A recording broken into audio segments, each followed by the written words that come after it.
விஷ்ணுபதி புண்ணியகாலம் நான் பர்சனலாக ஃபீல் பண்ணதை தான் உங்களோட ஷேர் பண்ணுறேன். கழுத்தை நெரிக்கிற அளவுக்கு கடன் இருக்கா? விஷ்ணுபதி புண்ணியகாலத்தை யூஸ் பண்ணிக்கோங்க. வருஷத்துக்கு 4 தடவை தான் வரும். கார்த்திகை 1, ஆவணி 1, மாசி 1, வைகாசி 1.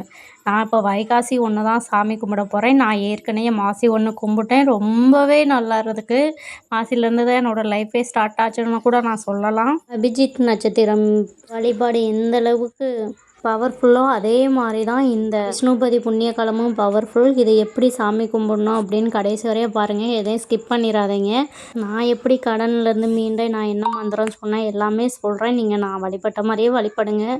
ஃபஸ்ட்டு வீடை சுத்தம் பண்ணிவிட்டு விளக்கெல்லாம் விளக்கி எடுத்துகிட்டு துளசி பக்கத்தில் இருந்தால் எடுத்துக்கோங்க. அப்படி துளசி கிடைக்காட்ட கடையிலேருந்து வாங்கிக்கோங்க. ஏன்னா பெருமாள்னாலே துளசி தான் பெருமாளே. நான் எங்கள் வீட்டு பக்கத்தில் தான் துளசி இருந்தது. துளசி எடுத்து வாஷ் பண்ணி அதில் நானாக மாலையாக தொடுத்துட்டேன். துளசி அது கூட கொஞ்சம் பச்சிலை எடுத்துக்கிட்டேன். ஏன்னா பச்சிலையும் ரொம்ப பவர்ஃபுல், நல்ல நறுமணம் உடையது. அது கூட கொஞ்சம் பச்சை கற்பூரம், அப்புறம் பீட்ரூட் சாம்பிராணி, பால் சாம்பிராணி எல்லாமே எடுத்து போட்டுக்கோங்க. ஒரு செம்பில் நல்லா நிறகுடமாக தண்ணி எடுத்துகிட்டு அது கூட கொஞ்சம் தீர்த்தம் ஆட் பண்ணிக்கோங்க. தீர்த்தம் இல்லாட்டி விட்டுருங்க. அதில் கொஞ்சம் துளசி ஆட் பண்ணிக்கோங்க. அப்புறம் நான் கீழே சாம்பிராணி கரண்டியில் பால் சாம்பிராணி, அது கூட கொஞ்சோண்டு வெட்டி வேறு, அப்புறம் ஒயிட் கலர் கடுகு இருந்தால் எடுத்துக்கோங்க. இல்லை கடுகு இல்லாட்டி பிரச்சனை இல்லை. வெட்டி வேறு இருந்தால் எடுத்துக்கோங்க, இல்லாட்டி வேண்டாம். சும்மா நார்மலாக எப்பயும் போலயே எடுத்து சாமி கும்பிடுங்க. என்கிட்ட இருந்தது, நான் அதனால் அதை வச்சு சாமி கும்பிட்டேன். அது முக்கியம் இல்லை, துளசி தான் முக்கியம். அதை வச்சு விளக்கேற்றிட்டு உங்கள் மனசார பெருமாளை நினச்சி உங்களுக்கு தெரிஞ்ச துதியை பாடுங்க. அப்படி துதி தெரியாட்டா நான் கடைசியாக சொல்கிறேன், அதை பார்த்துக்கோங்க. விஷ்ணுபதி புண்ணியகாலம்னு வருஷத்துக்கு 4 டைம் தான் வரும். ஆனால் 4மே ரொம்பவே பவர்ஃபுல்லாக இருக்கும்.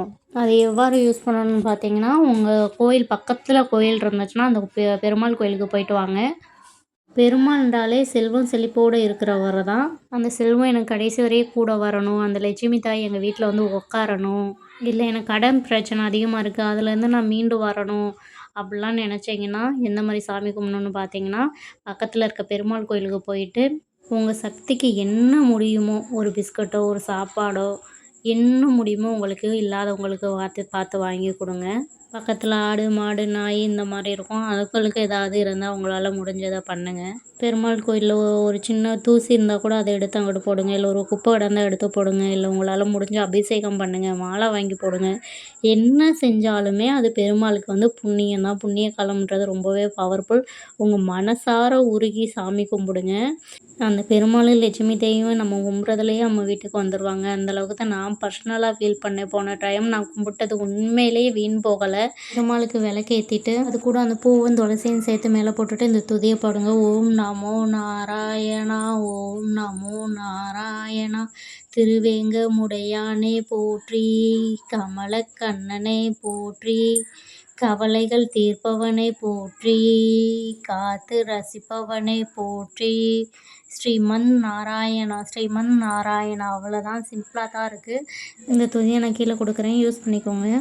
இந்த தீர்த்தத்தை நீங்கள் கொஞ்சம் குடிச்சிட்டு தலையில் கொஞ்சம் தொலைச்சிட்டு நம்ம வீட்டில் இருக்கவங்களுக்கு, நம்மளுக்கு குழந்தைகளுக்கு எல்லாத்துக்குமே கொடுங்க. நான் பக்கத்து வீட்டிலலாம் கொடுத்துருந்தேன்.